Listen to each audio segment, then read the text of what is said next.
पर अब थोड़ा सा अपने आप को बदलो।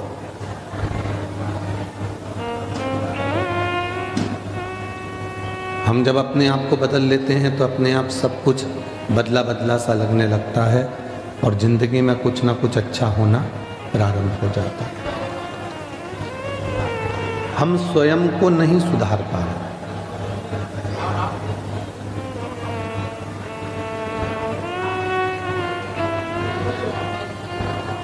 कल भी कथा में कहा था, हम कहते बच्चों से हैं कि थोड़ा ध्यान से पढ़ो। कल भी कथा में कहा था कि हम किसी व्यक्ति से कहते हैं कि ध्यान से काम करो, ध्यान से गाड़ी चलाओ, ध्यान से पढ़ाई करो, ध्यान से काम करो। कल कथा में कहा था, पर हम अपने ऊपर ही, अपनी चित्त वृत्ति में, अपने मन पर ध्यान नहीं दे पाते।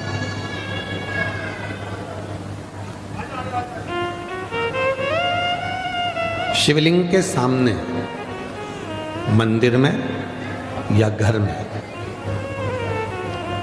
भगवान शंकर के मंदिर में भी अगर जा रहे हो, घर में भी अगर भगवान शंकर के शिवलिंग की पूजन कर रहे हो या शिवलिंग का पार्थिव शिवलिंग बनाकर निर्माण कर रहे हो, तो तुम्हारी पूजा की थाली में कोई चीज कम है, चल जाएगा। तुम्हारे पूजन की थाली में अगर कोई चीज कमी है, चलेगी। पर शिवलिंग की पूजन करते समय, चाहे मंदिर में पूजन करो, चाहे अपने घर में पूजन करो, चाहे पार्थिव शिवलिंग का पूजन करो, पूजन की सामग्री कम होगी, चलेगी, पर मन रत्ती भर भी कम नहीं होना चाहिए। दिल परमात्मा में पूरा लगा होना चाहिए।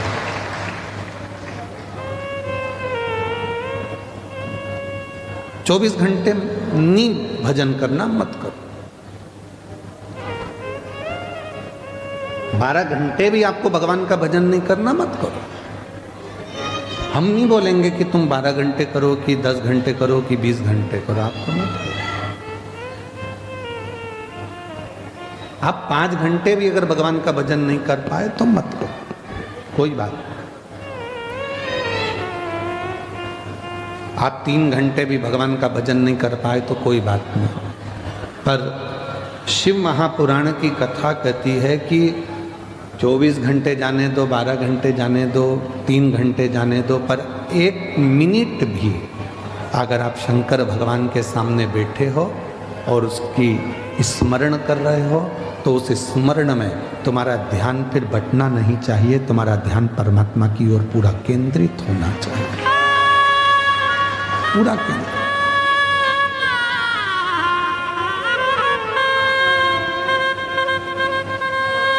हम अपनी निगाहों को भी बांट देते हैं, हम अपनी श्रवण की शक्ति को बांट देते हैं, हम अपनी वाणी को भी बांट देते हैं, हम अपनी श्रवण शक्ति को बांट देते हैं, हम अपनी दृष्टि को बांट देते हैं, हम अपने विचारों को भी, जो परमात्मा की ओर अग्रण्य होना चाहिए, उस मन को भी हम बांट देते हैं।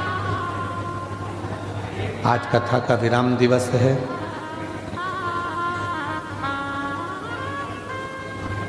स्वयं तुमरुका जी ने भगवान शंकर से एक वर मांगा था। जब ईश्वर जी और गोरा जी बनकर कथा की शुरुआत हुई थी और जब चंचुला का पति बिंदु प्रेत योनि से छूट गया था, चंचुला खंड सौभाग्यवती धारण कर ली थी, तब तुमरुका जी ने भगवान शिव जी से हाथ जोड़कर कहा था कि ये कथा तो विराम हो रही है और आज कथा का विराम हो जाएगा। ये तुमरुका जी कहे शंकर भगवान से, कथा तो विराम हो रही है पर मुझे एक वर दे दो। शिव जी ने पूछा कौन सा वर? तुमरुका जी बोले बस एक वर ये दे दो कि जैसे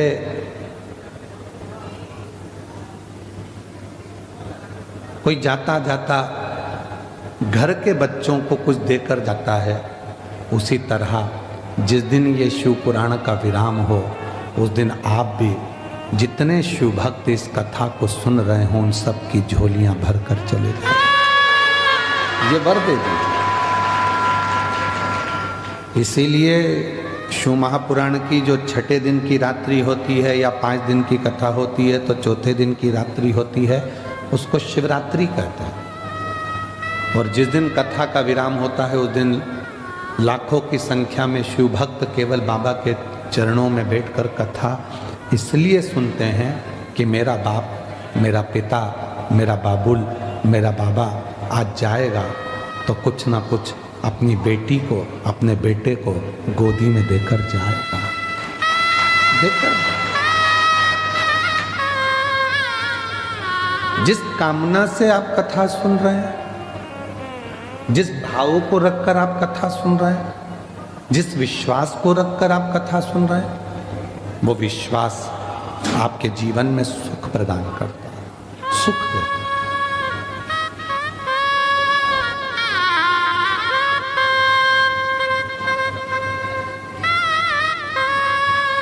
भरोसा प्रदान करता है।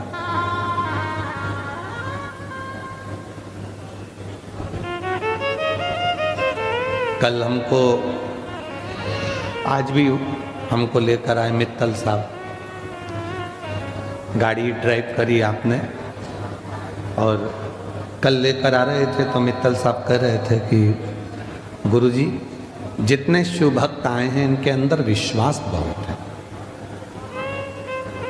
तो हमने मित्तल साहब से कहा कि मित्तल साहब विश्वास होता है तभी भीतर का विष समाप्त होता है और विश्वनाथ प्राप्त होता है।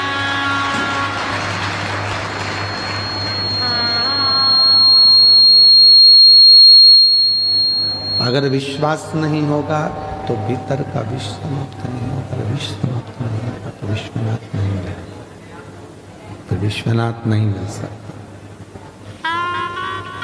विश्वास ही भीतर के विष को समाप्त करता है, भीतर के ताप को समाप्त करता है, भीतर के क्लेश को समाप्त करता है।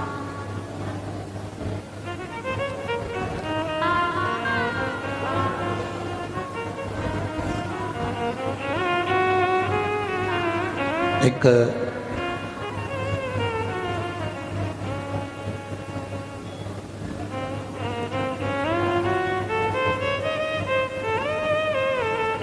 राजस्थान जयपुर की एक बेटी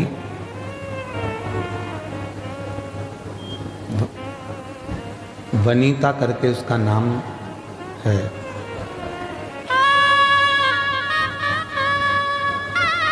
और उस बेटी को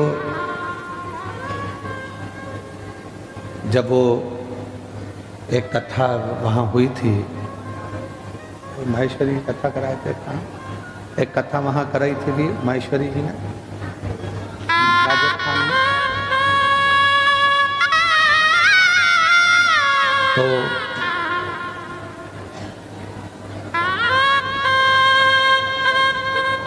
रतनगढ़ में कथा थी। तो एक वनीता नाम की एक बच्ची जो कि स्कूल में टीचर है, सरकारी स्कूल, वो आई। समिति वालों से उसने निवेदन करा माहेश्वरी जी से कि मिलवा दीजिए, मिलवाए। बहुत रो रही थी। हमने पूछा बेटा क्या हुआ, तो कहा गुरुजी एक बड़ी बीमारी हो गई है, कैंसर जैसी बीमारी से कौन बच सका।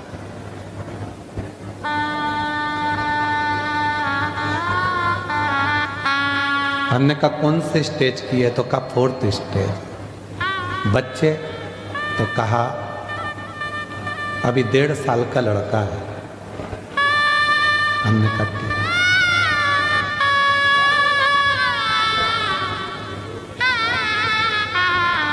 क्या चाहती हो, ये बीमारी समाप्त हो जाए। हमने कहा ये तो हम कर ही नहीं सकते, डॉक्टर के पास जाओ, दवाइयाँ लो, इलाज कराओ। कीमो बोले कीमो कराओ, थेरेपी का बोले थेरेपी करा, आप कुछ नहीं करोगे, हमने करना है। हम डॉक्टर थोड़ी ना जो हम कुछ करेंगे। तो फिर कोई उपाय बता दो। हमने कहा एक उपाय है, आज कथा के पंडाल में तुम ये छोड़कर चली जाना कि तुम्हें कैंसर की बीमारी है, और आज से जिंदगी ऐसी जीना कि मुझे कोई बीमारी है ही नहीं। खुश होकर माइंड में से निकाल दे कि कोई बीमारी है। बच्चे के साथ खुश रहे, पति के साथ खुश रहे, परिवार में खुश रहे, स्कूल में ज़्यादा समय निकालो, अपना पूरी एजुकेशन पढ़ाई जो करते हो कराओ, खूब एंजॉय का जीवन जियो, खूब एंजॉय।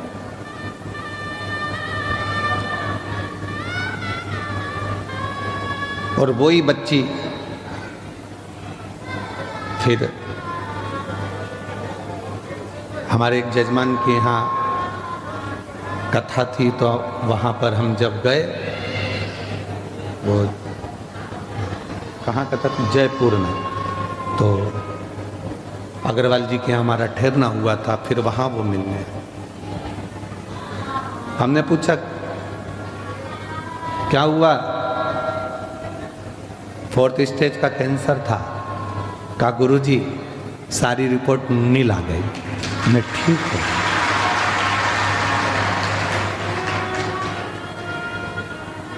मेरी जीजियों, मेरे जीजाओं, मेरी बेटियों, मेरे बेटाओं, एक बात याद रखना, बीमारी को माइंड में बिठा लिया तो वो बीमारी तुम्हारा पीछा कभी नहीं छोड़ने वाली। बीमारी को माइंड से निकाल दिया तो बीमारी भी सोचती है ये तो मुझे झेल ही नहीं रहा, तो मैं दूसरे के पास चली जाऊं। झेल ही नहीं रहा।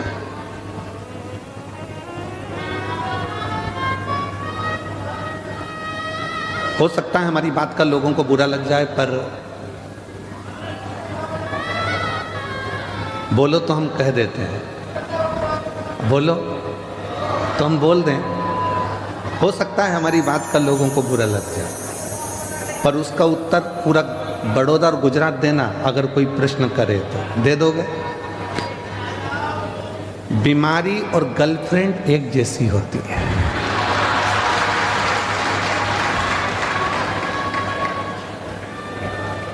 आपने दिमाग में से निकाल दिया, ये दूसरे के पास चली जाती है। बोलो सही है कि गलत है? दिमाग में से निकाला, चलिए।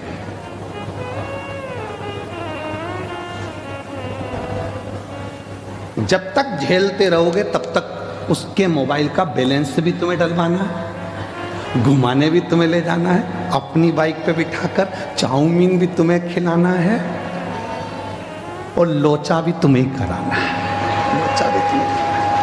अब और तुमने एक दिन मन में सोच लिया इतना पैसा तो मैं फालतू का खर्चा कर रहा हूँ, मेरे मम्मी पापा जिससे मेरी शादी कराएंगे वो मुझे जब मिलेगी और इतना मैं जब उस पर खर्च करूँगा तो मेरी ज़िंदगी संवर जाएगी, वो मुझे प्यार करेगी।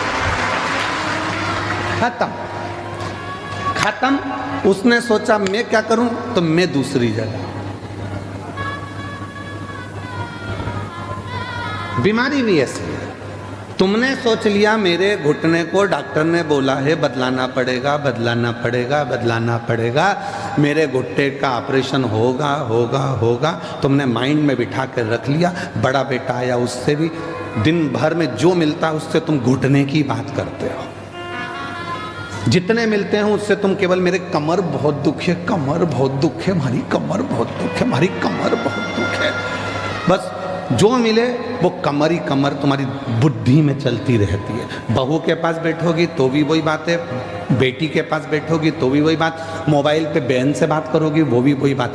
जो बीमारी ने तुमको घेरा है तुम उस बीमारी से बाहर ही नहीं निकल रहे हो, क्योंकि तुम्हारी माइंड उस बीमारी में फंस चुका है। जिस दिन तुमने सोच लिया कि आज मैंने बड़ौदा की कथा सुनी है, बीमारी को आज यहीं पटक कर जा रही है, और गारंटी है 3 महीने में मेरा रिजल्ट अच्छा है।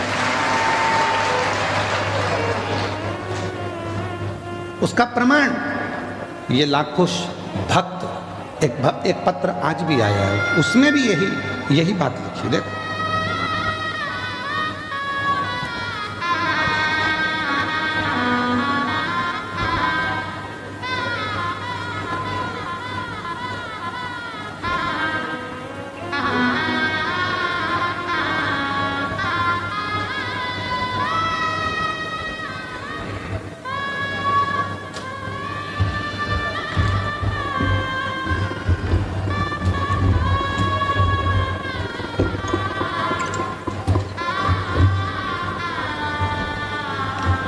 मेरा नाम सुरेखा यशवंत पाटिल है। धनलक्ष्मी पार्क, कपुराई चौकड़ी, बड़ोदरा की रहने वाली हूँ। कहीं बैठी हो तो आकर एक बेलपत्र ले जा सकते हैं। मैं क्या वर्णन करूं मेरे महादेव गुरुजी। एक लोटा जल सारी समस्या का हल। मैं आपकी हर कथा में सुना था, कंकर शंकर में शंकर है। मेरी बेटी को सूरत की कथा से पहले गर्दन के पास में बड़ी गठान हो गई थी। डॉक्टर ने चेक करने के बाद पता चला ऑपरेशन करना पड़ेगा और गठान निकालना पड़ेगी। मैंने अपनी बेटी को बोला, डॉक्टर और कुछ भी बोले तो उन्होंने कह दिया कि ये गठान ठीक नहीं है, गठान बड़ी हो चुकी है, ऑपरेशन कर कर गठान की जांच होगी और ये गठान वो वाली नहीं है, ये गठान बड़ी बीमारी को सूचित करती है। मेरी बेटी फूट फूट कर रोने लगी। मैंने अपनी बेटी से कहा कि तू शिवालय जाना चालू कर दे। सूरत की कथा में रोज जाना प्रारंभ किया। पंडाल में मिट्टी को रोज लगा लेती थी अपने गले में, निवेदन करती बाबा से। और दूसरी बात, जैसे ही कथा पूरी हुई उस गठान की फिर वापिस जांच कराने के लिए सोनोग्राफी के लिए गई और बाबा ने ऐसी कृपा कर दी कि उसकी पूरी गठान गल गई और रिपोर्ट नॉर्मल है। गुरुदेव 15 दिन, देखो उसने लिखा, 15 दिन बाद बाबा ने ऐसा क्या चमत्कार किया कि रिपोर्ट निकालने के बाद रिपोर्ट नॉर्मल आई और उसके बाद भोले बाबा पर खुद से ज्यादा विश्वास बढ़ गया। खुद से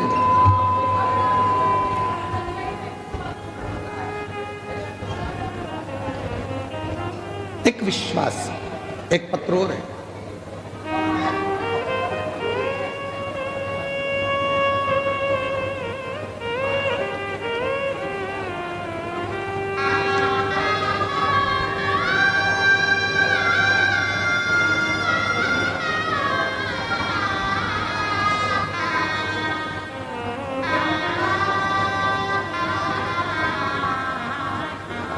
ममता बेन कचहर में आजवा रोड कमला नगर की रहने वाली हूँ। कहीं बैठी हो तो आ सकते हैं। एक लोटे जल का मैं क्या वर्णन करूँ। मेरी मम्मी सविता बेन कहार, उन्हें 2022 में पेट में दर्द शुरू हो गया था, तो हम सब भाई बहन ने उन्हें अस्पताल ले जाकर चेकअप कराया। उन्हें चेकअप के बाद पता चला कि उनके पेट का कैंसर है, पेट का कैंसर है। और हम ये सुनकर डर गए थे। हमने कई अस्पताल में चेकअप करवाया और अच्छे से अच्छे अस्पताल में ऑपरेशन का डॉक्टर ने बोला। अब ऐसी अवस्था में क्या करें। किसी ने कहा कि शिव जी पे चढ़ा हुआ जल पीना प्रारंभ करो, एक बेलपत्र खाना प्रारंभ करो। रुद्राक्ष मंगवाया सीहोर का और रुद्राक्ष का जल शिव को चढ़ाकर पीना प्रारंभ करा। 6 महीने बाद जब जांच कराई तो सारी गठानें गल चुकी थी और कैंसर नील बता दिया। कहीं बैठी हो तो आ सकते। क्यों, उसका कारण क्या है। हमने फिर, हो सकता है आप लोगों को बुरा लग जाए, पर सत्यता है जो हम बोले हैं उसको दिमाग में रखना। आप मत झेलो, मत झेलिए आप।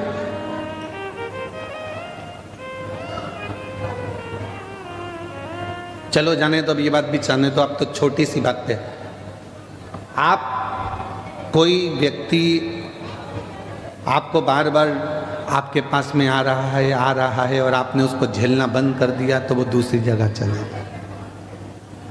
मत झेल। बीमारी को जब तक तुमने झेल कर रखा है, दिमाग में बना कर रखा है, वो बीमारी तुमको घेर कर रखेगी। और जिस दिन तुमने बीमारी को अपने दिल और दिमाग से निकाल दिया कि मैं एकदम ठीक हूँ, आई एम फाइन, मुझे कोई मतलब, मैं स्वस्थ। फोन कर कर बहन पूछेगी क्यों तेरे पाँव का दर्द कैसा है, तू बोल रही थी घुटने का ऑपरेशन। अरे काय का ऑपरेशन, भोलेनाथ जी को लोटा भर के जल चढ़ाती हूँ, पी जाती हूँ, बाबा ने मेरे को ठीक कर दिया। तुमने अपने मुख से कहना प्रारंभ कर दिया मैं ठीक हो गई, मैं ठीक हो गई, मैं ठीक हो गई, तो 24 घंटे में से एक क्षण के लिए सरस्वती हमारे मुख से निकलती है और तुम्हारी वाणी सिद्ध हो जाएगी और तुम ठीक हो जाओगे। और तुम दिन भर रोते रहोगे, भगवान सारा दुख तूने मुझे ही दे दिया, भगवान सारा दुख मुझे ही दे दिया। दिन भर यही बात के लिए रोगे तो भगवान भी कहेंगे और बच्चा कुचा किसी का दुख हो तो इसी को दे दो। तो कचरे का डिब्बा दिखता है तो कचरा डालने की याद आती है। बोलो बोलो, ईमानदारी से बोलो, जरा सही बोलो। जहां कचरे का डब्बा दिखेगा वहां। और तुम देखो रोड के किनारे अगर तुम किसी ऑफिस में जा रहे हो तो लोग जहां थूक देते हैं ना, तो उसको देखकर तुम्हें भी थूकने की याद आती है। बोलो बोलो, सही है कि गलत है? उसी तरह सारा दुख तुमने अपने ऊपर, भगवान तूने मुझे दुख दे दिया, भगवान सारा दुख मुझे ही दे दिया, भगवान इतनी परेशान। तो भगवान कहेंगे जब सब यहीं थूक के जा रहे हैं तो अपन और कचरा इतना पड़ा है तो और पटक दो, उसमें क्या दिक्कत वाली बात। पर तुमने उस कचरे को साफ कर दिया, थूकों को साफ कर दिया, फिर किसी की हिम्मत नहीं है कि वहां कोई कचरा डाल दे, क्योंकि वहां कचरे का डब्बा है ही नहीं, तो कचरा क्या खाते देगा? जब है ही नहीं तो फिर क्या?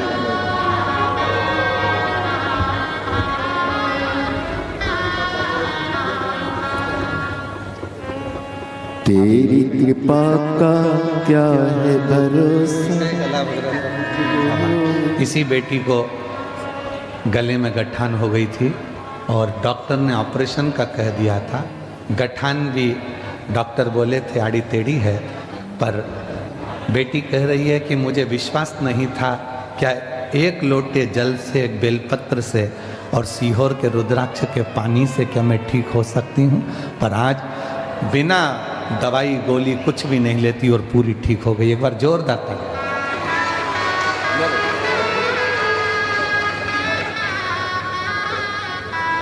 जिस पर भी हो गई तेरी कृपा करुणा, भव पार हुआ,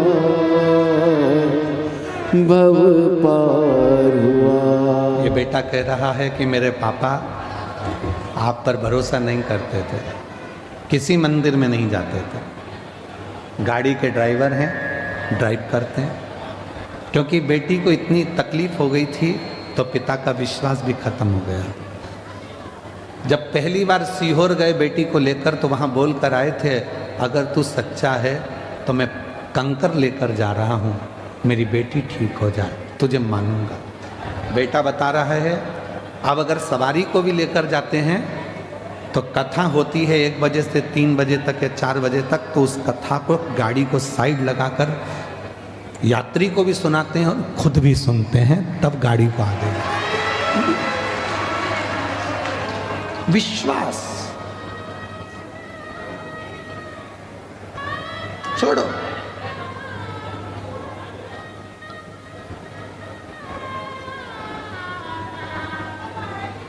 आप अपने दिल से, अपने दिमाग से ये निकाल दो कि मैं बीमार हूं। कई बेटियां कहती हैं क्या मेरी सरकारी नौकरी लगेगी?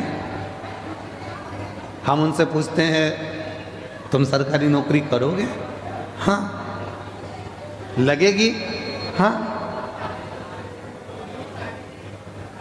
कोई उपाय? तो हम बेटियों से, बेटाओं से कहते हैं अगर सरकारी नौकरी चाहते हो, तुम कहते हो कि कोई उपाय, उसका एक ही उपाय है, अपनी मेहनत को 4 गुना बढ़ा लो, रात दिन एक कर दो, परिश्रम खूब करो, और आखिरी में जिस दिन कंपटीशन एग्जाम में बैठो, एक बेलपत्री पर शहद लगाकर शंकर को चढ़ाकर चले जाओ, फिर वो कार्य बाबा संभाल। मेहनत करो, परिश्रम करो। अब हम मेहनत भी नहीं करें, परिश्रम भी नहीं करें और सोचे कि सीहोर वाले बाबा जी ने कहा है तो मेरा जॉब लग जाएगा, नौकरी लग जाएगी, नहीं लगे। मेहनत आपको करना पड़ेगा, परिश्रम आपको करना पड़ेगा। आ जाओ।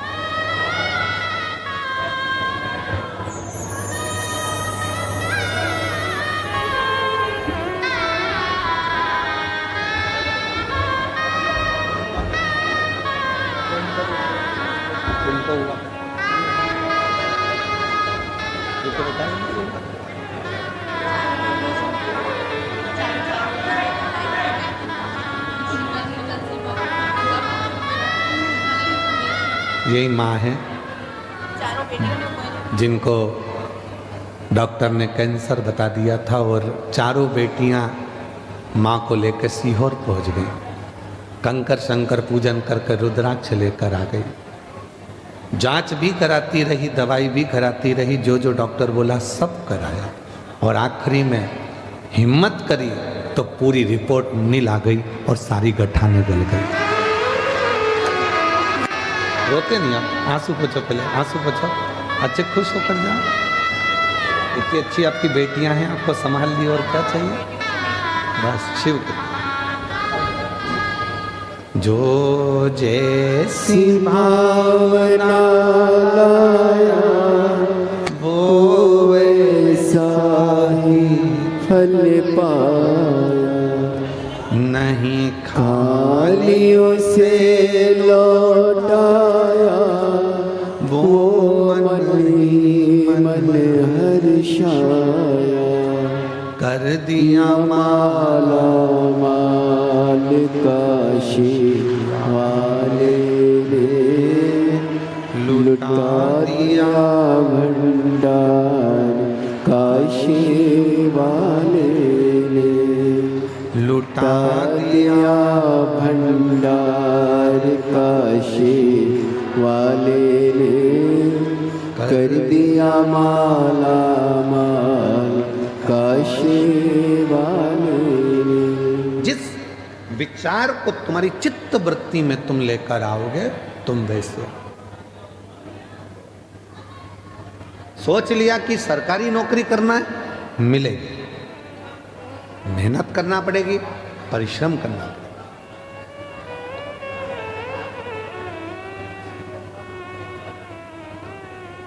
कैसे नहीं मिलेगी?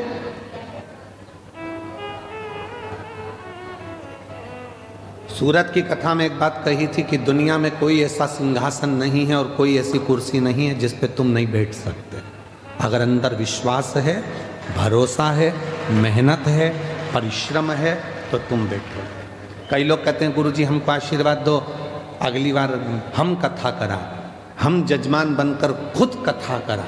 हम उनको आशीर्वाद की जगह ये कहते हैं कि विश्वास पक्का रखना, मेहनत 4 गुनी करना, तो अगली कथा तुम कराओगे।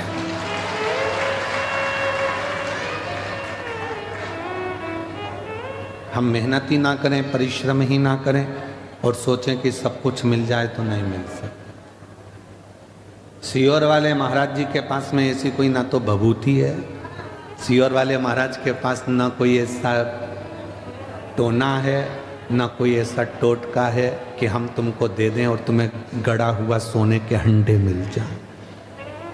अगर ऐसे सोने के हंडे मिलते होते तो हम भी तुम्हारे गांव में नहीं आते। क्यों आते? बोलो सही है कि गलत है? मेहनत करना है, परिश्रम करना है, और वो मेहनत, वो परिश्रम एक दिन तुम्हें उन्नति की उस सीढ़ी पर लेकर जाएगा जिस पर तुमने कभी सोचा ही नहीं था तुम्हें पाया। कोई साधन नहीं। एक चने बेचने वाले का बेटा हूं, पिताजी चने बेचते थे।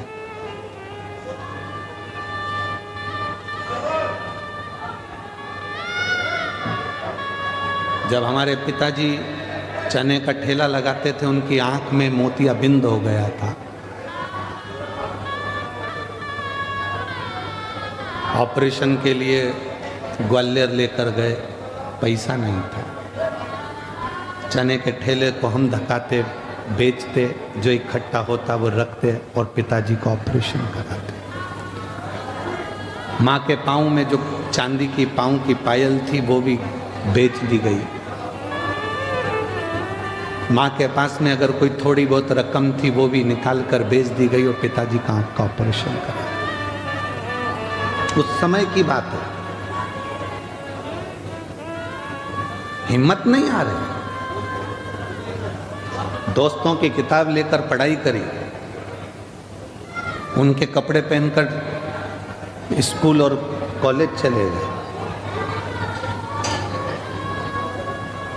दूसरे का शादी का मंडप लगा था, उसी मंडप में अपनी बहन की शादी करी, क्योंकि मंडप का पैसा भी नहीं था। हिम्मत नहीं हारी। और आज हिम्मत नहीं हारी, इसीलिए आप लोगों से कहते हैं किसी ने साथ नहीं दिया। जो इतना इतना डोंडी पीटते हैं, परिवार इतना बड़ा है, कुटुंब इतना बड़ा है, रिश्ते इतने सारे हैं, कोई साथ नहीं देता। व्यर्थ की बात है। अकेले पैदा हुए हो, अकेले परिश्रम करना है और अकेले ही सिंहासन पर बैठना, कोई दूसरा नहीं आएगा। तुम किसको अपना दुखड़ा सुनाते हो? थोड़ा सा घर में तकलीफ हुई तो बहन को फ़ोन कर दिया, भांजी को फ़ोन कर दिया, बेटी को फ़ोन कर दिया, उसको फ़ोन कर दिया।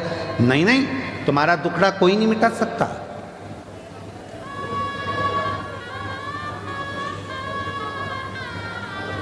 अगर तुम अपनी बेटी को फ़ोन करके भी बोल दोगे कि तेरी भाभी परेशान कर रही है, कौन सी ननंद है, तो छाती पर आकर कह दे, भाभी तुम मेरी बहन मम्मी से क्यों लड़ रहे हो? दम चाहिए। वो भी किसी की बहन है, वो भी किसी की बेटी है, वो भी बोल सकती है, उसमें भी सामर्थ्यता है। इसलिए किसी को अपना दुखड़ा मत कहो। दुखड़ा कहना है, एक लोटा जल लेकर शंकर जी के मंदिर में जाकर, वो जगत का बाप है, उससे इतना जरूर कहो कि बाबा मेरी जिंदगी के सारे दुख काट देना, कोई बुरा नहीं है।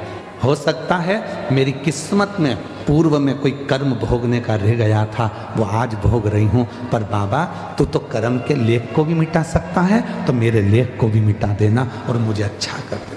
उसको कहो ना, किसको कह रही? भाई आया तो उसको कह दिया, बहन आई तो उसको कह दिया, रिश्तेदार आए तो उनको कह दिया। क्या कर लेंगे रिश्तेदार? शादी में सब खा पी के चले जाते हैं, 500 रुपए की एक प्लेट निपटा के, दूसरी बार कोई नहीं आता। तुम्हारे घर में क्या हो रहा है उनको कोई मतलब नहीं।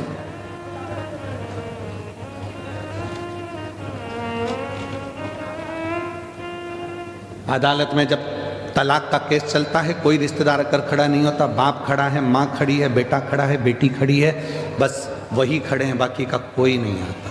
कौन आएगा?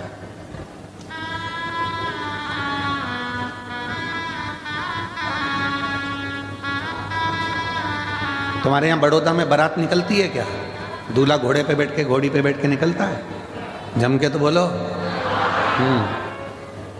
नाचने वाले घोड़ी के पीछे नाचते हैं कि आगे? आगे। ठीक है। और मरने के बाद अर्थी निकलती कि नहीं निकलती? निकलती है। परिवार वाले आगे नाचते हैं कि पीछे?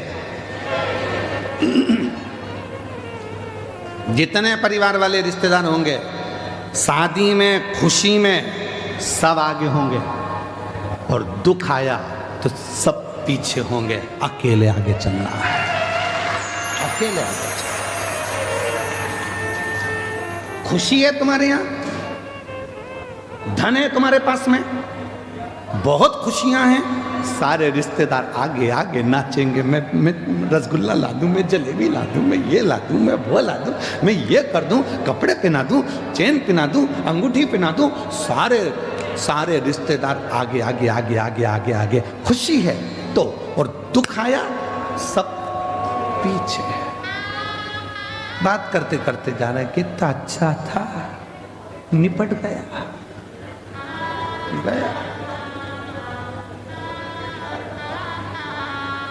कौन आया फिर? कौन आया?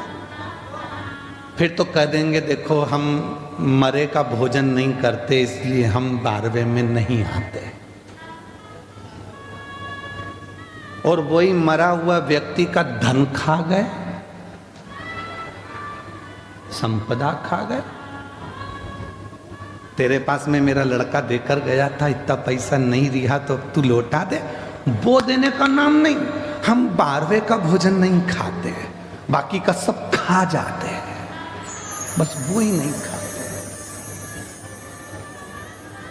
खा गए। लोग कहते हैं सीवर वाला बाबा बहुत आड़ा टेढ़ा कथा बाजता है, तो उसमें दिक्कत क्या, मत सुनो, उसमें क्या प्रॉब्लम। सत्य थोड़ा कड़वा होता है, सत्य कड़वा होगा। और सुनो, दवाइयां धीरे धीरे असर करती, और एक इंजेक्शन अच्छा जोरदार लग जाए ना, जोरदार, फिर वो असर कर जाता। सब अपने हैं। मेरा परिवार इतना बड़ा, मेरे रिश्ते इतने बड़े, मेरे नाते इतने बड़े, मेरे कुटुंब इतने बड़े, मेरे, पर याद रखना अकेले ही चलना है, कोई दूसरा। और केवल तुम्हारे साथ नहीं हुआ है, शिव जी के साथ में भी ये हुआ। अमृत निकला मंथन से, पीते समय 33 कोटि देवता को शंकर जी याद नहीं आए। एक भी देवता ने ये नहीं कहा कि शिव जी को अमृत देना है, एक ने भी ये नहीं कहा कि शंकर जी दे गए अमृत पीने से, एक ने भी ये नहीं कहा कि अमृत भोलेनाथ जी के पास पहुंचा दो, एक ने भी ये नहीं कहा कि शिव जी के पास अमृत भेज दो। पार्वती जी तो इंतजार कर रही थी, तुम्हारे इतने सारे परिवार वाले कोई अमृत लेकर आएगा। एक नहीं आया, एक आए कब, जब विष निकला, कोई नहीं पिया, न पृथ्वी ले, न आकाश ले, न पाताल ले, न कोई ले, कोई लेने को तैयार नहीं हुआ, न देवता ले। तब पूछा फिर इसको किसको दें, किसको दें? तो कहा एक काम करो कि वो शंकर जी के पास भेज दो। शिव जी विष, हाँ ले जाओ। शंकर जी के पास पहुंचे विष लेकर, तो भोलेनाथ जी ने कहा ठीक है लाओ मुझे दो। पार्वती कहती है कैसी बात करते हो, अर्धांगिनी हूं तुम्हारी, अमृत लाते तुम्हें अपने पति को पिला देती, विष मेरे पति को दे रहा हूं।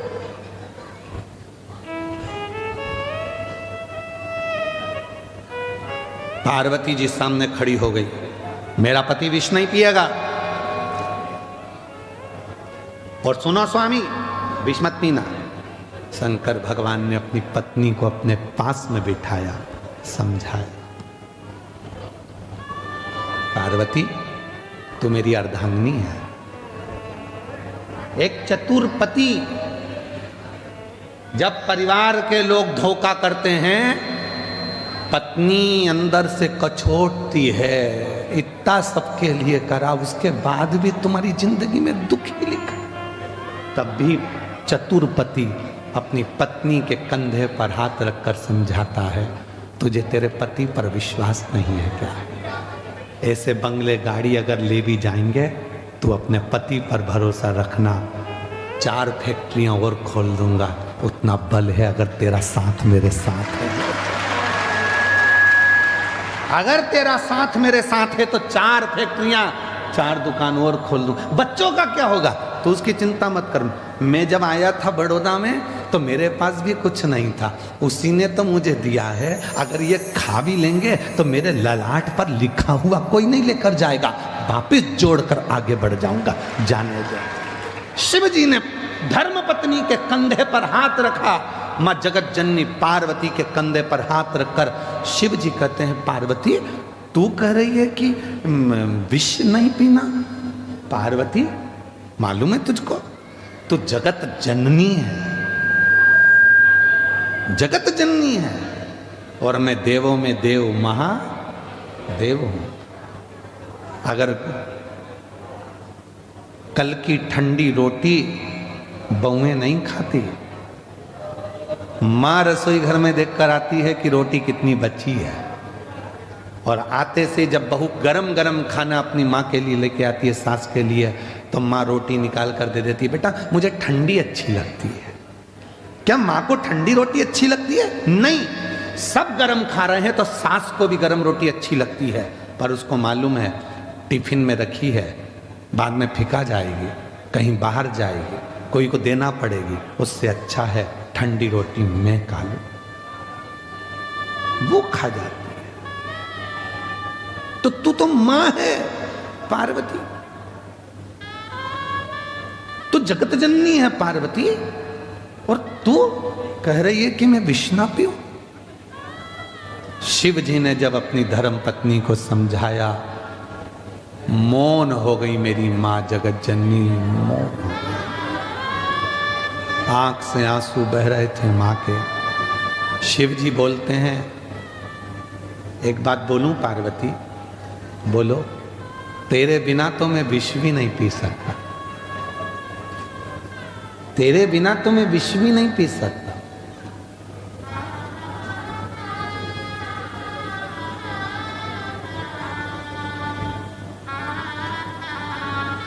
तलाक शब्द मुसलमानी शब्द है।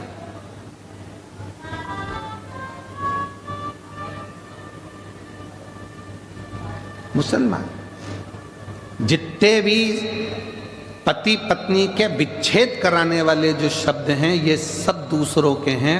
हमारी भारतीय परंपरा में, सनातन धर्म में एक भी ना तो मंत्र ऐसा है, ना कोई साधना ऐसी है, और ना कोई नियम ऐसा है कि पति पत्नी को कोई अलग कर सके। पति पत्नी 7 जन्म तक एक दूसरे के हैं, बस उनके विचार मिलना चाहिए। ये सब शब्द दूसरों के हैं।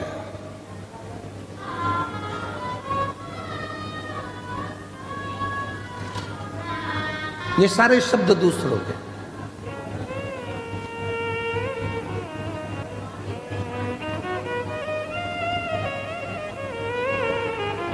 क्यों चिंता करते हो? तू बोल, मैं तेरे बिना तो विष भी नहीं पी सकता पार्वती, तू बोलेगी तो मैं विष पीऊंगा। ठीक है। पार्वती जी ने कहा, गणेश जी, कार्तिकेय, अशोक सुंदरी, जया, विषहरा, शामली बारी, दौतली देव, इन सब बच्चों को दूर कर दो, नंदी को भी दूर कर दो, तब विष पीना। इनको मालूम पड़ेगा कि हमारे पिताजी को देवताओं ने विष दे दिया था और खुद ने अमृत पी लिया था, तो इनके मन में गलत भाव आ जाए। दूर करो इनको।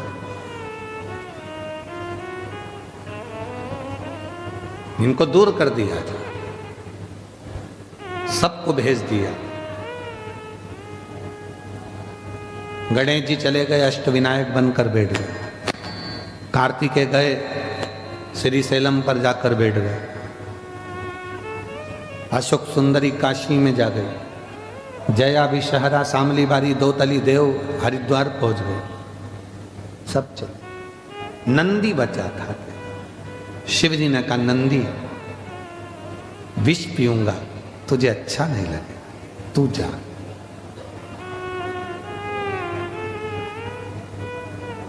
घर में कोई एक प्यार करने वाला होता है जिसको तुम्हारे धन से मतलब नहीं होता, तुम्हें देखकर जीता है, तुम्हारे चेहरे की खुशी देखकर जीता है।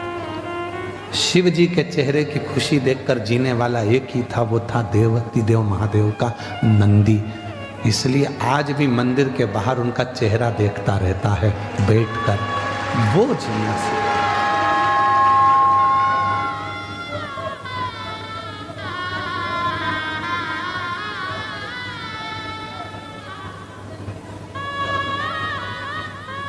तुम्हारे चेहरे पर दुख नहीं देख सकता। परिवार में कोई एक व्यक्ति, या तो तुम्हारा मित्र, दोस्त, सखा, पुराना कोई हो, या अभी का कोई हो, या कोई ऐसा हो जो कोई परिवार में, कुटुंब में, रिश्ते में, नाते में, दोस्तों में, मित्रों में, तुम्हारे बेस्ट फ्रेंडों में, कोई तुम्हारे नौकर में, चाकर में, कोई काम करने वालों में, कोई तुम्हारी ड्राइविंग करने वालों में, कोई तुम्हारी फैक्ट्री में काम करने वालों में, तुम्हारे घर में रोज आने जाने वालों में कोई एक ऐसा होगा जो तुमको बहुत प्यार करता होगा। वो तुम्हें दुखी नहीं देख सकता।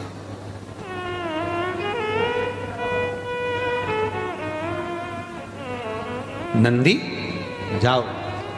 नंदी कहते मैं नहीं जाऊंगा, तुम विष पियो। पार्वती जी ने पूछा तो शिव जी का कहना नहीं मानेगा? नहीं, विष पीने के बाद हो सकता है इनको चक्कर वक्कर आ गए, गिर पड़ गए तो मुझे लेके भगना पड़ेगा ना हॉस्पिटल। ड्राइवर का होना और गाड़ी का होना तो जरूरी है ना। शिव जी मुस्कुराकर बोले मैं विष पीऊंगा, थोड़ा बहुत गिर गया तो नंदी बोले आपके पास रहकर चिंता मत करो, थोड़ा बहुत अगर विष नीचे गिर भी गया, आप चाहते हो ना किसी को नहीं मिले, मैं बैठा हूं, जो गिरेगा ये नंदी चाट जाएगा, नंदी चाटेगा, आप चिंता मत करो। कभी कभी जिंदगी में ऐसा समय आता है जो सज्ञे हैं वो 500 रुपये नहीं देते। जिस ड्राइवर ने, जिस वर्कर ने, कोई मित्र ने, जिसके पास कुछ भी नहीं था, जो तुमसे प्यार करता है, वो कह देता है साहब चिंता मत करना, आप आंटी जी चिंता मत करना, मैं तुमको ला कर देता हूँ, तुम तो तुम्हारा काम करो, बेटा तुमको पढ़ाई करना है, कोई नहीं देगा ना, मैं दे दूंगा, तुम चिंता मत करो। साधारण व्यक्ति जिससे सोचा ही नहीं था, प्रेम था उसके अंदर, उसने अपनी तनख्वाह में से, अपनी जेब में से लाकर दे दिया, ये लो, दुखी मत हो, दुखी मत हो। नंदी तुम विष पियो, गिरेगा, मैं चाटा।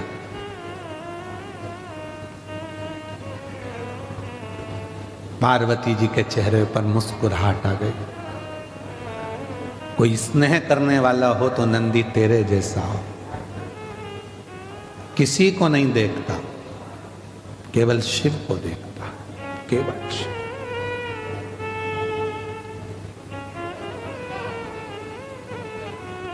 केवल शिव को, उसके सिवा किसी को नहीं। शंकर की ओर उसका मुख होता है और शिवलिंग की ओर देखता रहता। देख,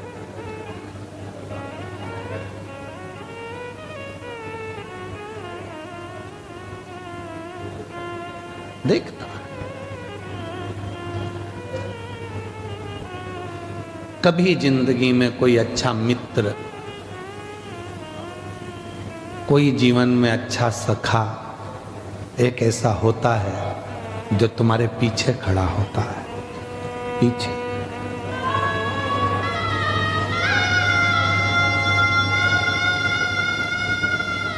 कोई जिंदगी में कोई अपना एक ऐसा हो जाता है जो तुम्हारे पीछे खड़े होकर तुम्हें हिम्मत देता है, घबराना नहीं, मैं हूं।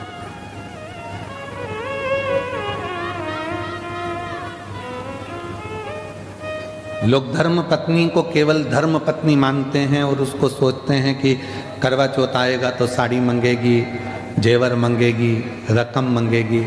कभी विचार करना, वो जेवर, वो साड़ी, वो रकम अपने लिए नहीं मांगती है। उसको मालूम है जिस दिन मेरे पति पर अगर थोड़ा भी दुख आया तो मेरे जितने जेवर हैं वो इसी के काम आने वाले हैं, मेरे लिए इसी के काम।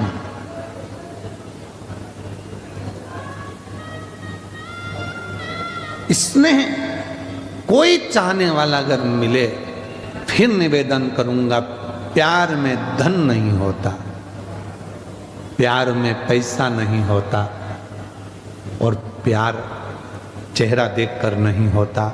प्यार तो दिल से एक दूसरे के भाव मिलना चाहिए, स्नेह मिलना चाहिए,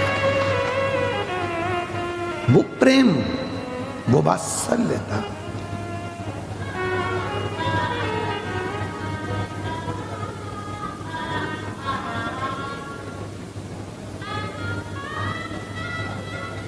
हम जिन मित्रों की किताब लेकर पढ़ते थे, हम जिन मित्रों के कपड़े पहनकर स्कूल चले जाते थे, उन मित्रों के भी रिश्तेदार कहते थे तेरे कपड़े मत दिया कर इसको।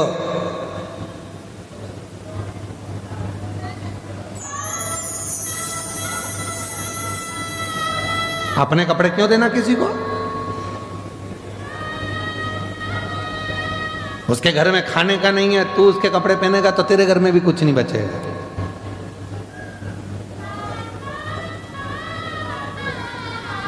मत देना इसको कपड़े। अपनी किताब क्यों देता है? बहुत सारे मिलते थे, फिर भी एक हमारा मित्र ऐसा था कि वो चुपचाप से स्कूल के बैग में कपड़ा फंसा कर लाता था, शर्ट, और लाकर दे देता था, आज ये वाली शर्ट पहन के चले जाना एग्जाम में, तेरी क्लास अलग है, मेरी क्लास अलग है, चले जा। कोई चाहने वाला चाहिए। जो धन, उस समय पर धन नहीं था तो भी तो प्यार करने वाला था, प्रेम करने वाला था। कोई चाहने वाला चाहिए, स्नेह करने वाला चाहिए, जो प्रेम धन से।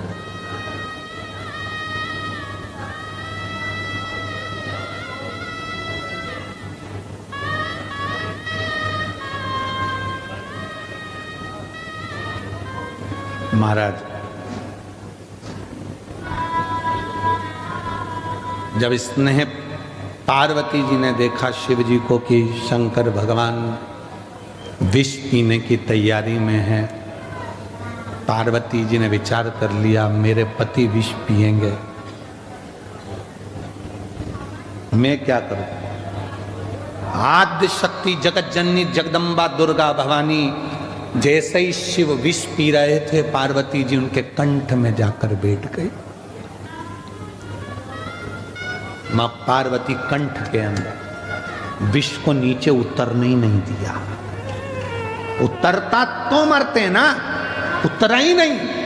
पार्वती कंठ में बैठी है, वो विष उसी गले में घूम रहा है, नीचे नहीं जा रहा। अगर विष नीचे चले जाता तो शंकर पूरे नीले पड़ जाते, पर उनका केवल कंठ नीला पड़ा, इसलिए नीलकंठ महादेव हो।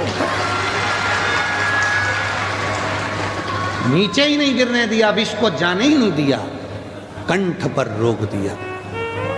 मेरी जीजियों, मेरे जीजाओं, घर की एक धर्म पत्नी केवल ऐसी होती है, तुम्हें लगता है कि वो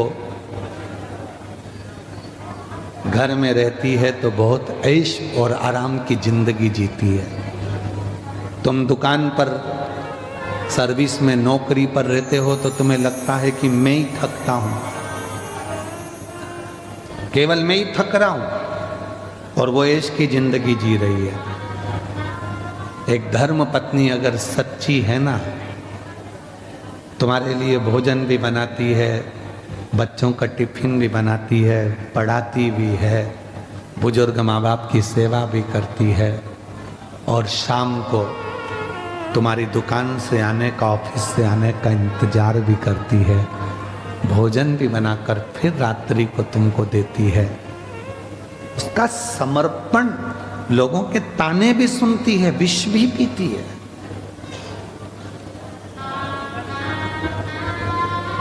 वो सच्ची धर्म पत्नी। केवल विवाह हुआ, शादी हुई, एक आध बच्चे हो गए, जरा सी बात खड़ी हो गई और उसके पीछे तलाक हो रहा है, तो समझ लेना कि तुमने अपनी जिंदगी को भी सही जिया ही नहीं। और तुमको लगता है कि इस लड़के से तलाक ले लूंगी, दूसरी शादी कर लूंगी, या मैं इस लड़की से तलाक ले लूंगा, दूसरी शादी कर लूंगा।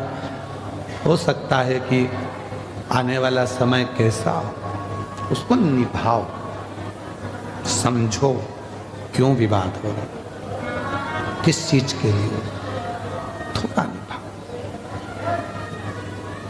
साधो। हाँ, कोई धन का ही मीत है, पैसे से ही प्रेम है, तो फिर तलाक भी हो सकता, पर धन का मीत नहीं है, केवल प्यार चाहता है, केवल प्रेम चाहती है, तो फिर पैसे को बीच में मत लाओ। धन बीच।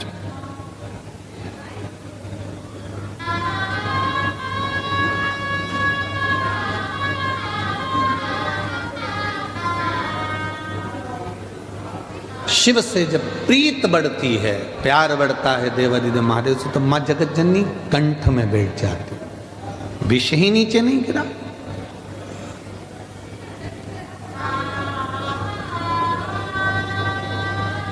थोड़ा सा 2-4 बूंद नीचे गिरा तो मेरे नंदी ने उसको साफ कर दिया, आने ही नहीं दिया नीचे विश्व। पति से ज्यादा धर्म पत्नी को विष पीना पड़ता है। ताने किसको सुनना है? धर्म पत्नी को। घर में बच्चे नहीं होते ना, बेटे से कोई नहीं कहता, सब बहू को ही कोसते हैं, बच्चे ही नहीं हो रहा है, बच्चे ही नहीं हो रहा है, बच्चे ही नहीं हो रहा है, संतान ही नहीं है। पति को कोई बांझा नहीं कहता, औरत को ही लोग बांझ कहते हैं। पति का तो कोई नाम ही नहीं लेता, कि कभी आज तक सुना कि इसको बच्चे नहीं होते, बांझा है। पर पत्नी को कह देंगे, कोस कोस के मार देंगे, बांझ है, बच्चे नहीं है, संतान नहीं है। मौसी आई तो के, मामी आई तो के, भाभी आई तो के, ननंद आई तो के, बच्चे नहीं है तो तुम्हारा दे दो, लग जाओ। बच्चे नहीं है, बच्चे नहीं है, बच्चे नहीं है। पति से कोई नहीं कह रहा, सारे दोष स्त्री को, सब विष उसको।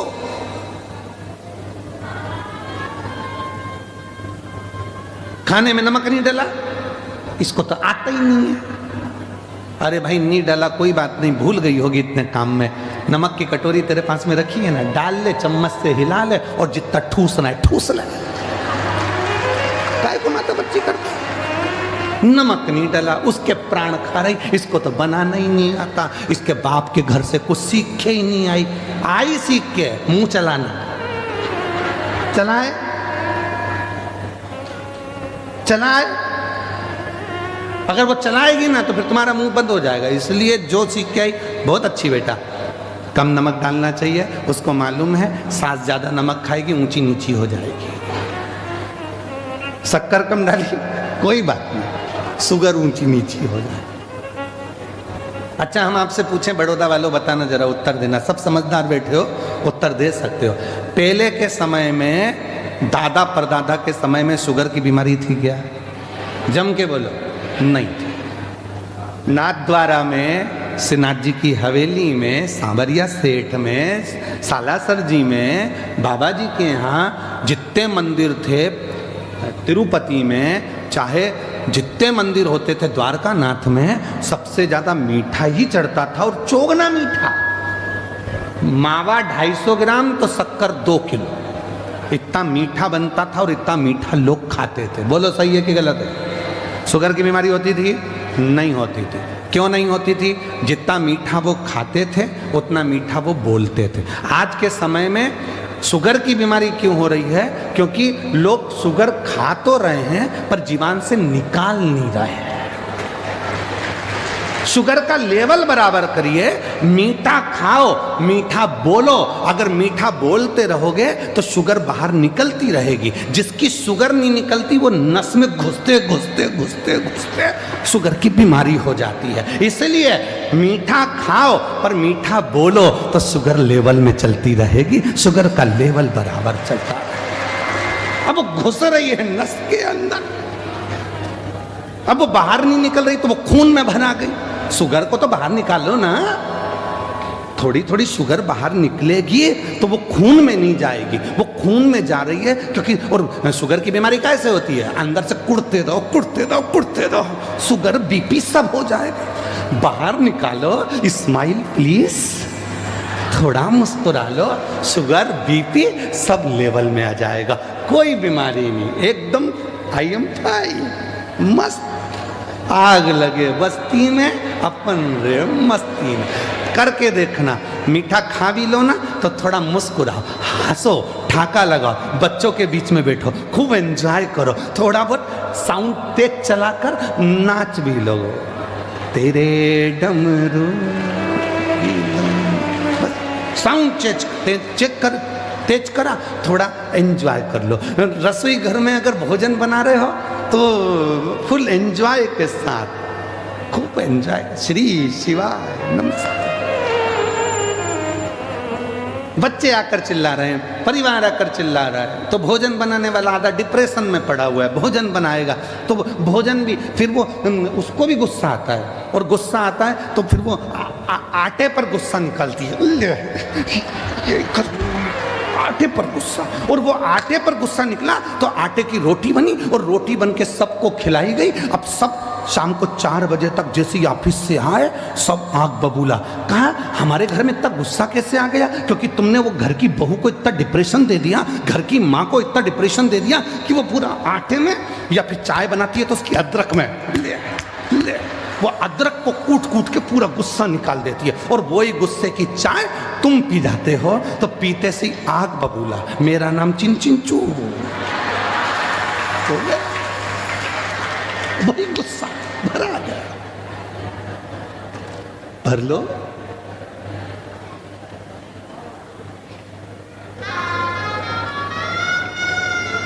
उसको सुखी रखो।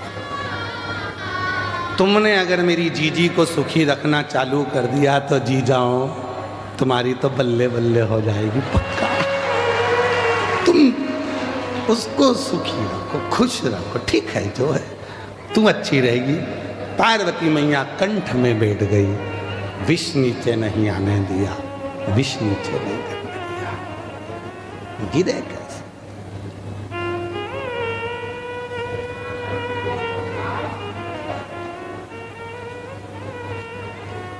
वो जगत जननी अम्बा जगदम्बा है, जगत धात्री है। और देखो भावों की शुद्धता होती है।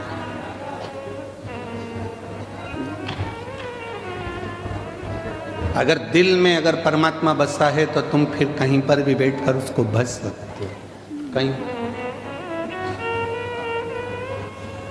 वो एक गुजरात का एक गीत बड़ा सुंदर था, उसमें वो माताएं ने, जिनने भी वो गीत गाया है, उसमें बहुत पहले वो गीत चलता था कि पंछी डारे उड़ी ने जाए जे पावागढ़ रे, और माँ काली ने जय ने कीजे गरबा।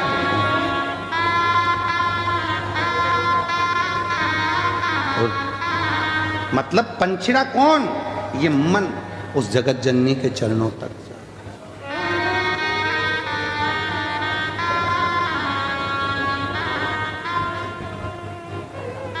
इसकी एक लाइन और क्या है? जय ने कीजिए गरबा के रमे। हमारा गाँव का सुनार भाई जल्दी आओ रे, हमारा गाँव का सुनार भाई बेगा मारी माँ काली के लान सुंदर पायल लाओ, सुंदर लाओ जल्दी लाओ, बढ़िया लाओ रे, सुंदर लाओ जल्दी लाओ, बढ़िया लाओ रे। मारी माँ काली से मिलके गरबा खेलेंगे रे, माँ काली से मिलके गरबा खेलेंगे।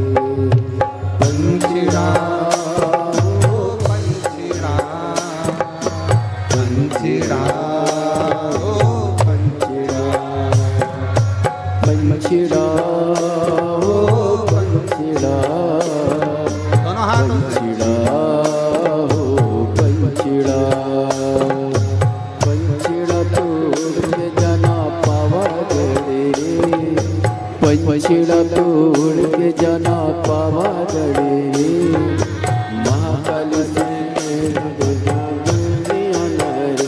मारी महाकाल से गरबा खेलेंगे। पंछीड़ा हो पंछीड़ा, पंछीड़ा हो पंछीड़ा।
हमारा गाँव का, हमारा गाँव का, हमारा गाँव का, हमारा गाँव का, हमारा गाँव का लोहार भैया जल्दी आना है।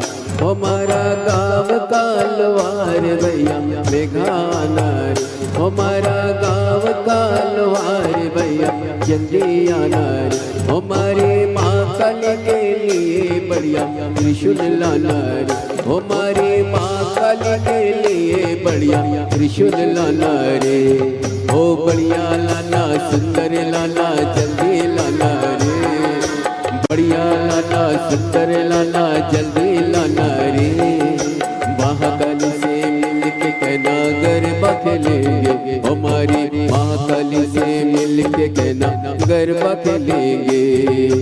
पंछिड़ा हो पंछिड़ा, पंछिड़ा हो पंछिड़ा।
हमारा गाँव का, हमारा गाँव का, हमारा गाँव का माली भैया जल्दी आना रे। हमारा गाँव का माली भैया जल्दी आना रे। हमारे माँ काली के लिए बढ़िया माला लाना रे। हमारे माँ काली के लिए बढ़िया माला लाना रे। ओ बढ़िया लाना, सुंदर लाना, जल्दी लाना रे। बढ़िया लाना, सुंदर लाना, जल्दी लाना रे। महाकाली से मिलके कहना गरबा खेलेंगे। हमारी महाकाली से मिलके कहना गरबा खेलेंगे। पंखिड़ा हो पंखिड़ा, पंखिड़ा हो पंखिड़ा।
भैया जल्दी आना रे। हमारे माँ काली के लिए बढ़िया कपड़ लाना रे।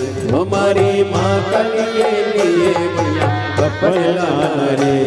ओ बढ़िया लाना सुंदर लाना जल्दी लाना रे।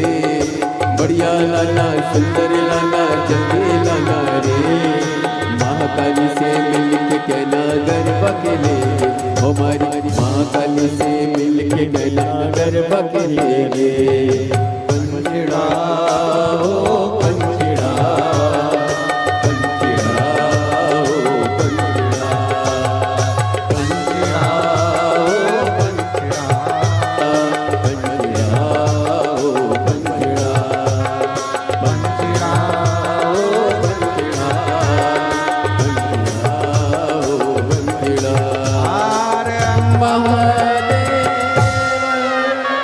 बोल पावागढ़ वाली माता की जय।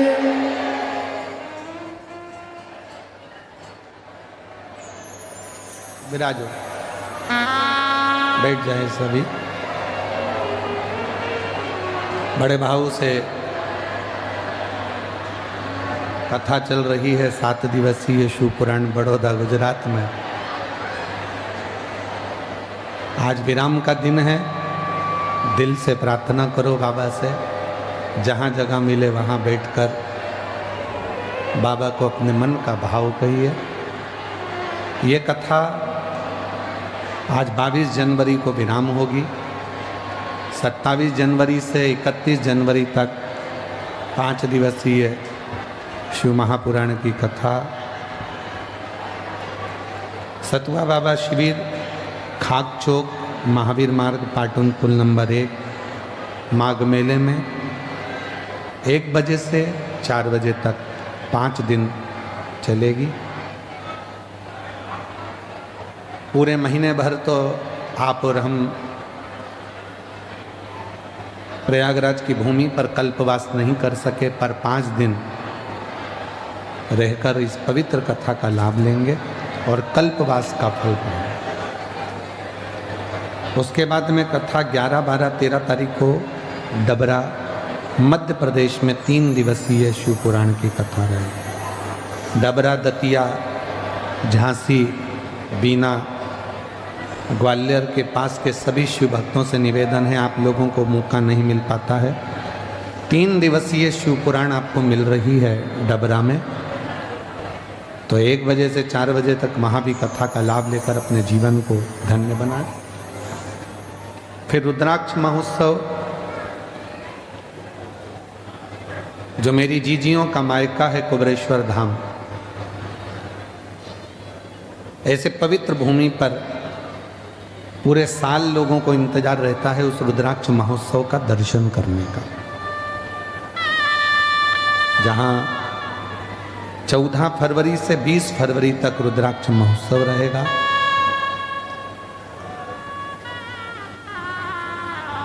एक बजे से 4 बजे तक वहाँ कथा का समय रहेगा। लाभ लेंगे बाबा के रुद्राक्ष महोत्सव का। 15 फरवरी को शिवरात्रि है, तो ग्रीन शिवरात्रि के रूप में उसको मनाएं। एक वृक्ष अवश्य लगाएं, प्रेरणा दें दूसरों को कि वृक्षारोपण से हमारी प्रकृति वनस्पति हरी भरी रहे और पृथ्वी का जल स्तर बढ़े, वायुमंडल क्लीन हो, साफ हो, कोई बीमारियां जो आज लोगों को हो रही हैं उन बीमारियों से बचा जा सके। हृदय से भाव से बाबा से विनय करें, निवेदन करें। जहाँ भी आप लोगों को जगह मिली है वहाँ बैठकर बाबा को अपने मन की बात करिए। आज जब कथा का समापन हो, आरती हो जाए, आरती होने के बाद जब अपने स्थान से उठो तो जहाँ बैठे हो वहीं की मिट्टी को अपने हृदय से अवश्य लगाना और बाबा को अपने मन की बात अवश्य कहें।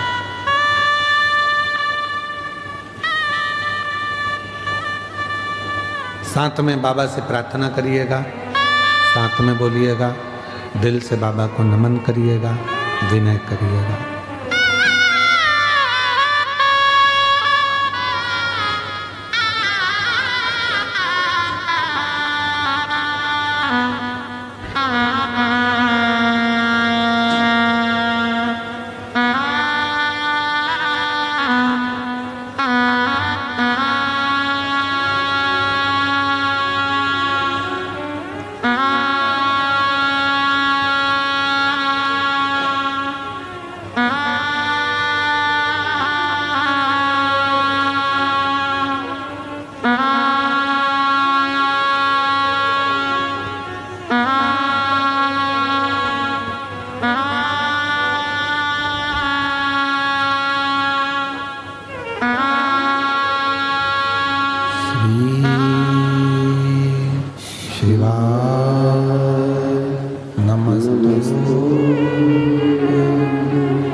नमस्तु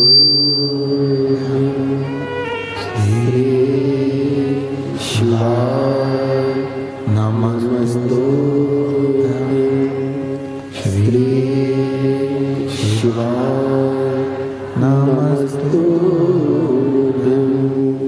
भोला सब दुख काटो हमारा ओ भोला सब दुख काटो हमारा शिव शंकर जपो तेरी माला भोले बाबा जपो तेरी माला भोला सब दुख काटो हमारा ओ भोला सब दुख काटो हमारा वेश मंगल मंगलकारी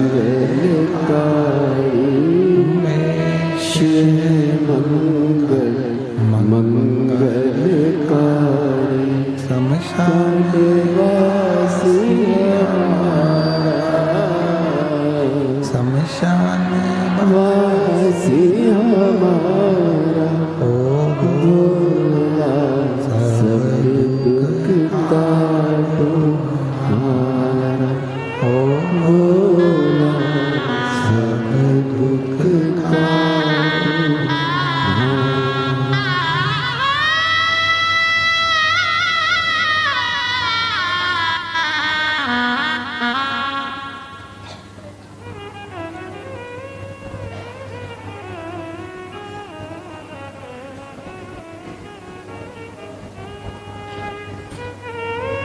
बाबा देवादिदेव महादेव भगवान शिव ओगड़दानी त्रिकालदर्शी कैलाशी विनाशी भगवान शंकर की पवित्र कथा कह रही है।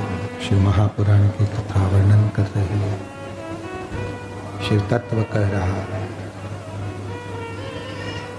शिव महापुराण की कथा कह रही है। भगवान शंकर का पवित्र चरित्र कह रहा है। शिव तत्व कह रहा है।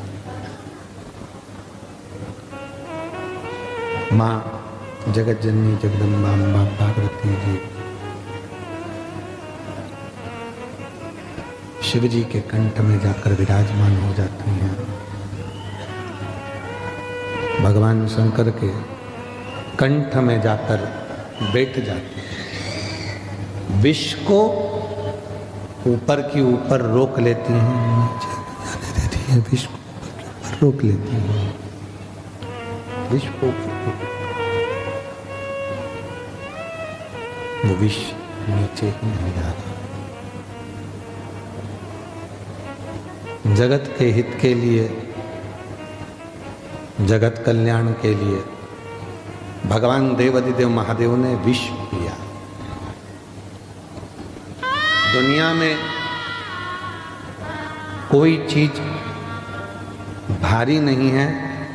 हर भारी चीज को हल्का समझो।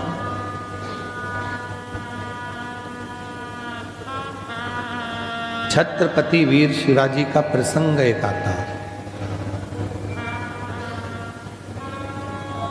जीजाबाई ने सामने देखा था कि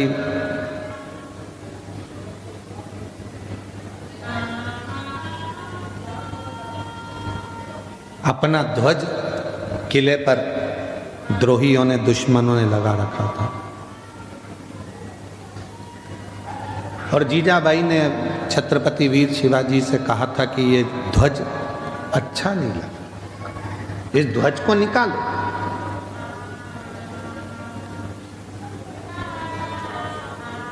छत्रपति वीर शिवाजी ने कहा था, माँ सामने वाली जो विद्रोही हैं उनके पास में सेना बहुत है। भले सेना हो, तुम में बल कम है क्या?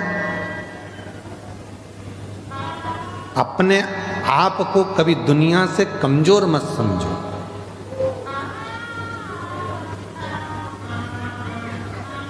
अपने आप से दुनिया से कभी कमजोर ना समझ।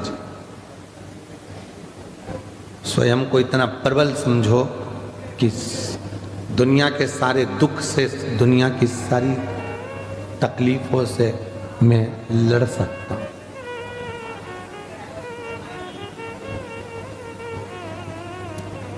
एक कथा आती है शिव महापुराण के अंदर की तारकासुर जिसने वर मांगा था कि मैं मरूं तो शिव जी के पुत्र के द्वारा मरूं। आवाज को सेट करिए, आवाज ठीक नहीं है।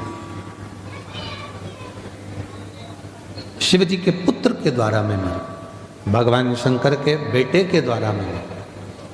और जब षडानंद कार्तिकेय जी का जन्म हो गया, षडानंद कार्तिकेय जी प्रकट हो गए और कार्तिकेय बाबा जब प्रकट हुए तो उन्होंने माँ आद्यशक्ति जगत जननी जगदम्बा दुर्गा भवानी से कहा, माँ आद्यशक्ति भवानी से उन्होंने विनती करी कि मैं कैसे, इस तारकासुर ने वर मांगा है, इस तारकासुर ने वर मांगा है कि मरूं तो शिव जी के पुत्र के द्वारा मरूं, बेटे के द्वारा मरूं। पर मैं छोटा हूं और तारकासुर की सेना विशाल है, ये मुझसे कैसे मरेगा? दुनिया में कोई ऐसा काम नहीं जो व्यक्ति कर ना सकता। एक पत्र अच्छा है,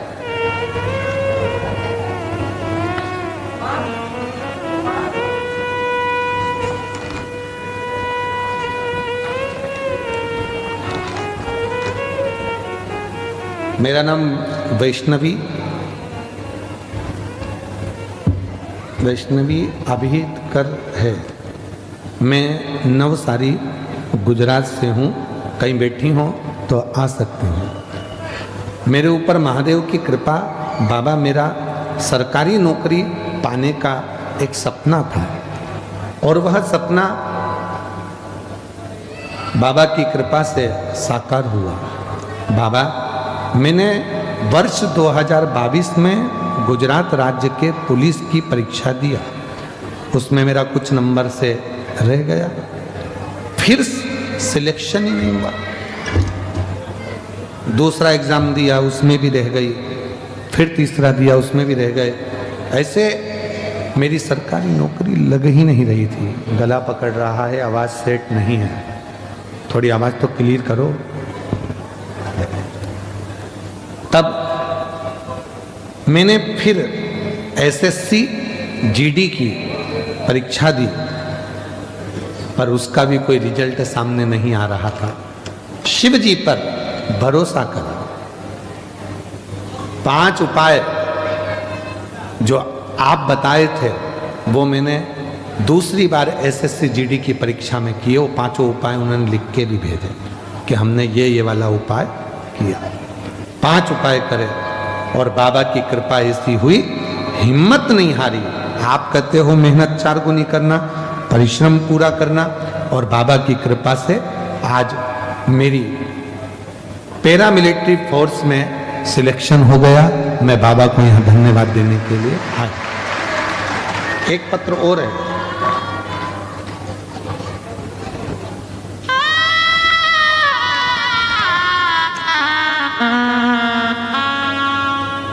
मेरा नाम जरा पढ़ के बताओ क्या लिखा है।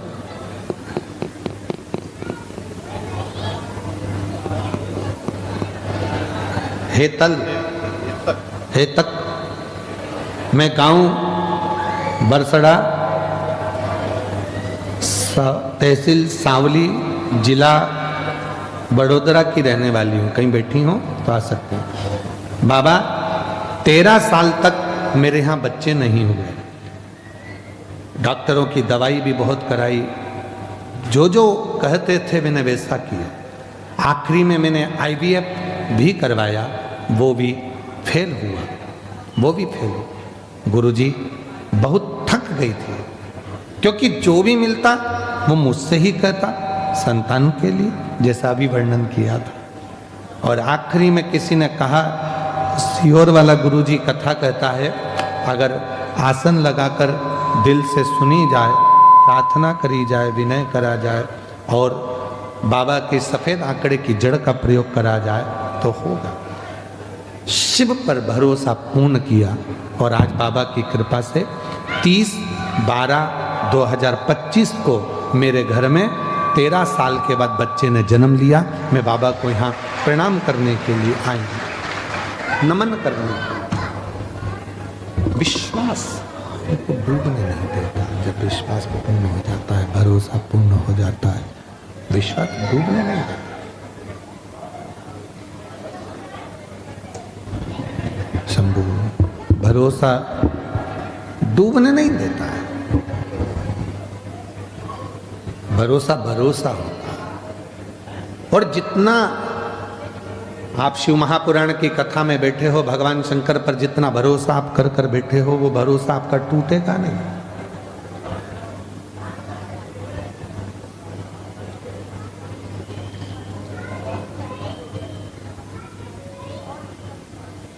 षडानंद कार्तिकेय जी ने कहा अपनी मां से कि इतनी बड़ी सेना है तारकासुर की, ये मुझसे किससे मरेगी।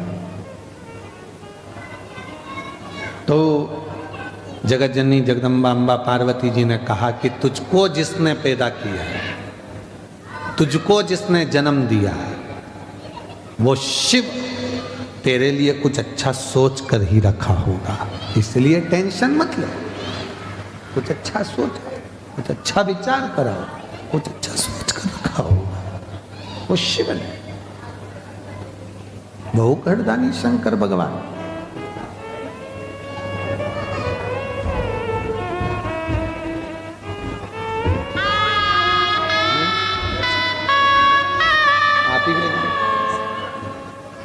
बेटी को बधाई दो जिसकी सरकारी जॉब लगी है और बाबा की कृपा से, शिव की कृपा से हिम्मत नहीं हारी बेटी ने और बाबा की कृपा से जॉब मिली। एक बार जोरदार ताली बजाकर बहुत बहुत सारा। क्यों हिम्मत हारना? माँ पार्वती जी कह रही है हिम्मत मत हारो। पार्वती माता कह रही है बिल्कुल हिम्मत। पार्वती जी कहती हैं जिस शिव ने तुम्हें जन्म दिया है, जिस शंकर भगवान की तुम संतान हो, जिन भोलेनाथ जी ने तुमको जन्म दिया है, संसार में भेजा है, उन शिव ने तुम्हारे लिए बहुत कुछ सोच के रखा।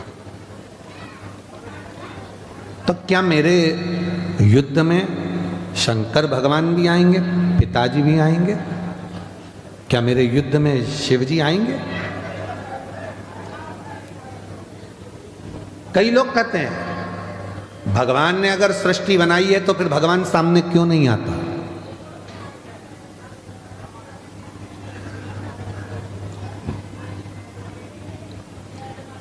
कंपनी बनाने वाला, कंपनी का मालिक हर एक कस्टमर के सामने नहीं आता। बोलो सही है कि गलत है?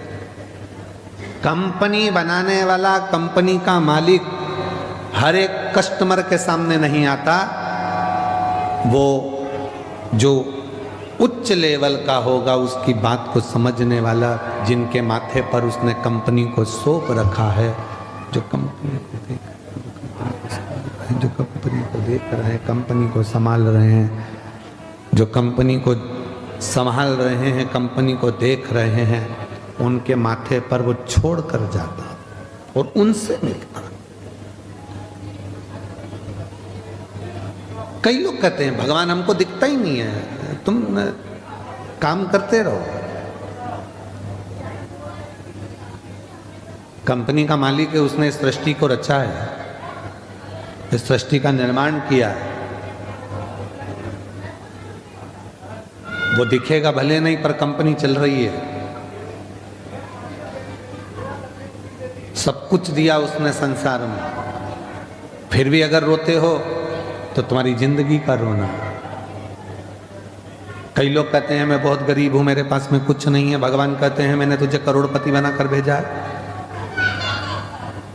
एक लड़का, नौजवान लड़का, मरने के लिए ऊपर पहाड़ पे चढ़ गया। वहीं पर संत निकल कर जा रहे थे, कोई शिव के भक्त थे, भगवान शंकर के परम भक्त, निकल कर जा रहे। लड़के से पूछा क्या कर रहा है? कहा सुसाइड कर रहा हूं, मर रहा हूं। क्यों मर रहा है? भगवान ने मुझे इतना गरीब बनाकर भेजा, मेरे को कुछ भी नहीं दिया, मेरी किस्मत में तो भाटा ही भाटा लिखा, किस्मत में कुछ भी अच्छा नहीं लिखा, मेरी किस्मत तो पूरी बेकार है, मेरी किस्मत में कुछ अच्छा है, मेरी किस्मत तो सब बेकार है। भगवान ने मेरे को कुछ अच्छा दिया ही नहीं, मेरी किस्मत में तो भाटा ही भाटा लिखा, मेरी किस्मत है ही अच्छी है, तो मरना अच्छा, इसलिए मैं मर रहा हूं। शंभो शंभो शंभो शंभो, मैं मर रहा हूं, मैं मरने जा रहा हूं। गरीब है, परमात्मा ने मेरी किस्मत में धन नहीं दिया, तो संत ने कहा तू अगर मरने ही जा रहा है तो कल मर जाना। आज का मुहूर्त है भी अच्छा नहीं, आज मरने वाले भूत बन जाते हैं, और कल मरेगा तो सीधे बैकुंठ जाएगा। तो उसने कहा एक ही दिन की तो बात है, कल मर जाऊंगा, उसमें कौन सा टेंशन, पर एक दिन में करूंगा क्या? तो संत ने कहा अब जब तू मर ही रिया है तो मेरे काम आ जा, थोड़ा बहुत मेरे ही काम कर ले, मरते मरते मुझे ही कुछ दे के चले जा। तुम्हें क्या चाहिए? तो के बस कुछ नहीं चाहिए, तू मेरे साथ चल। संत ने हाथ पकड़ा, उस व्यक्ति को लेकर राजा के पास पहुंच गया। राजा ने देखा मेरे गुरुजी आए, प्रणाम। गुरुजी ने आशीर्वाद दिया, राजन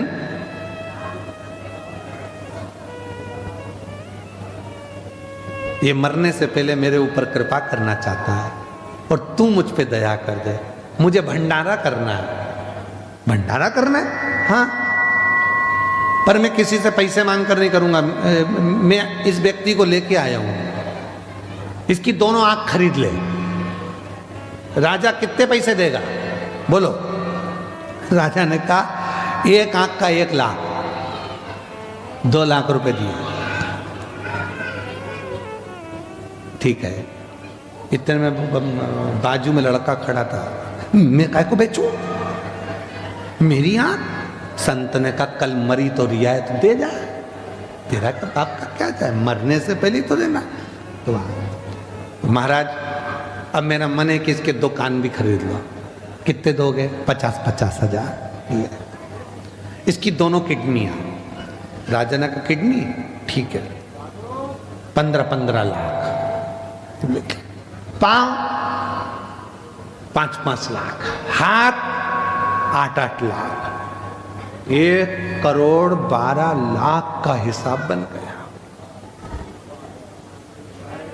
चलो निकाल लो इसका सब, पैसे दो। इतने में बोला मैं काय को दूं, मैं काय को दूं? भाई तो कल मरना ही तो है, उससे पहले देने में दिक्कत क्या है? नहीं मैं नहीं दूंगा। उसको समझ में आ गया, संत के चरण पकड़ लिए। महाराज मुझे नहीं मालूम था कि मैं भी करोड़ों का हूं, मैं भी करोड़ों का हूं, मुझे मालूम नहीं था।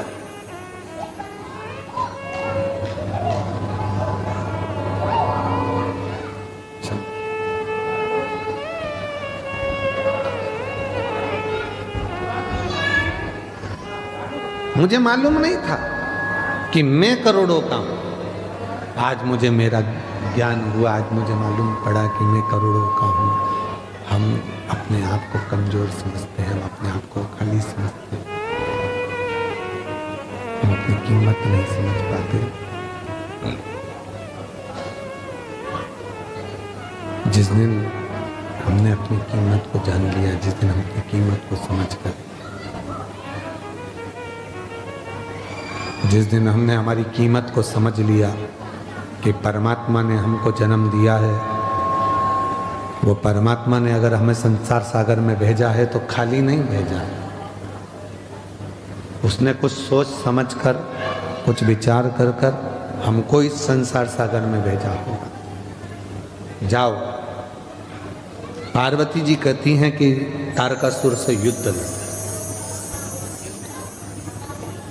तारकासुर से युद्ध? हाँ, जाओ। लड़ो। इतनी बड़ी सेना और इतना विशाल तारकासुर, जिसने बैकुंठ तक पर भी, इंद्रलोक पे सिंहासन पर भी उसने अपना कब्जा जमा कर रखा है। और आप कहते हो माँ कि मैं उससे लड़ने के लिए जाऊँ, मैं उससे लड़ने के लिए जाऊँ। शंभो शंभो शंभो शंभो शंभो शंभो, मैं उससे लड़ने के लिए जाऊँ?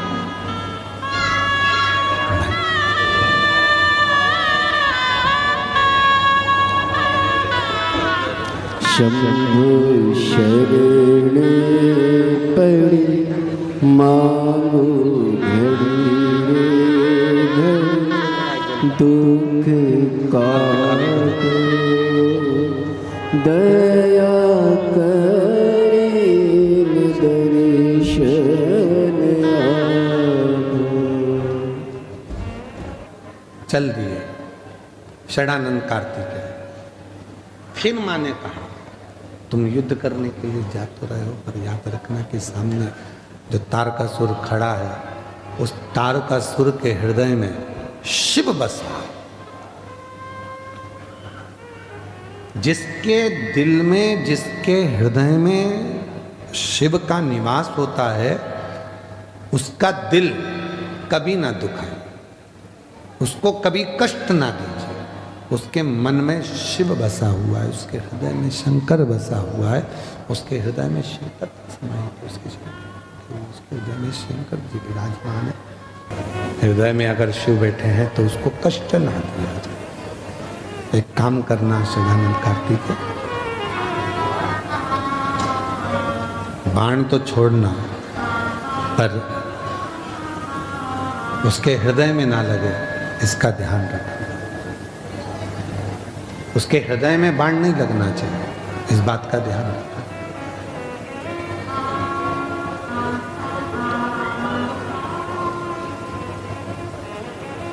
सामने तारकासुर था, षडानंद कार्तिकेय का युद्ध चल रहा।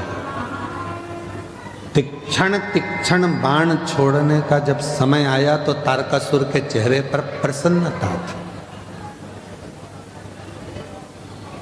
तारकासुर के हृदय पर, उनके मुख पर प्रसन्न